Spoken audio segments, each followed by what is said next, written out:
পর্দা আল্লাহ তাআলার এক বিশেষ নির্দেশ।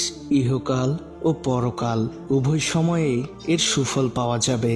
ইহকালে হিফাজত ও নিরাপত্তা এবং সামাজিক শান্তি ও স্থিতিশীলতা লাভ হয় পর্দার কারণে। মহান আল্লাহর নিয়ামত ও জান্নাত পাওয়া যাবে এরই কারণে। সূরা আজহাবের ৩৩ নম্বর আয়াতে বলা হয়, তোমরা গৃহের অভ্যন্তরে অবস্থান করবে, জাহেলি যুগের নারীদের অনুরূপ নিজেদেরকে প্রদর্শন করবে না। মুসলিমদের জন্য একটি আবশ্যকীয় কাজ হলো পর্দা করা। নারীদের ক্ষেত্রে এর বিধান পালন করা আরো বেশি জরুরি।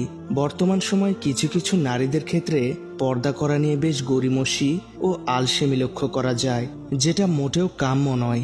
মেয়েদের সৌন্দর্য নিহিত রয়েছে এই পর্দার মধ্যেই। এটা ইহকাল পরকাল উভয় জীবনের জন্যই অত্যন্ত গুরুত্বপূর্ণ এক ইবাদত বটে। নিজেকে হেফাজতে রাখতে এর বিকল্প নেই।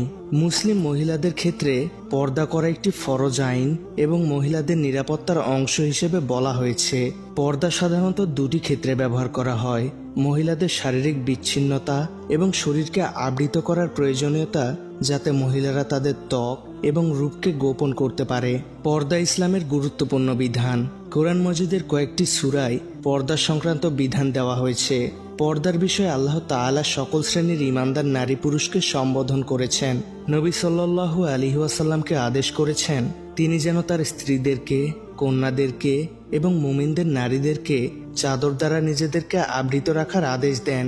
পর্দা নারীর মর্যাদার প্রতীক এবং পবিত্রতার একমাত্র উপায়। এই বিধানটি ইসলামী শরীয়তের যথার্থতা, পূর্ণাঙ্গতা ও সর্বকালের জন্য অমোঘ বিধান হওয়ার এক প্রচ্ছন্ন দলিল। রাসূল সাল্লাল্লাহু আলাইহি ওয়াসাল্লাম বলেন, যখন তোমার লজ্জা থাকবে না, তখন তুমি যা ইচ্ছে তাই করতে পারবে। লজ্জাহীন মানুষ পশুর চেয়েও নিকৃষ্ট। তারা যে কোনো অপরাধ করতেই দ্বিধাবোধ করে না। পর্দা শ্রেষ্ঠ ইবাদত ও গুরুত্বপূর্ণ ফরজসমূহের অন্তর্ভুক্ত। এ বিধান মান্য করে চললে অবশ্যই দুনিয়াবী শান্তি ও পরকালীন মুক্তি লাভ করতে সক্ষম হব।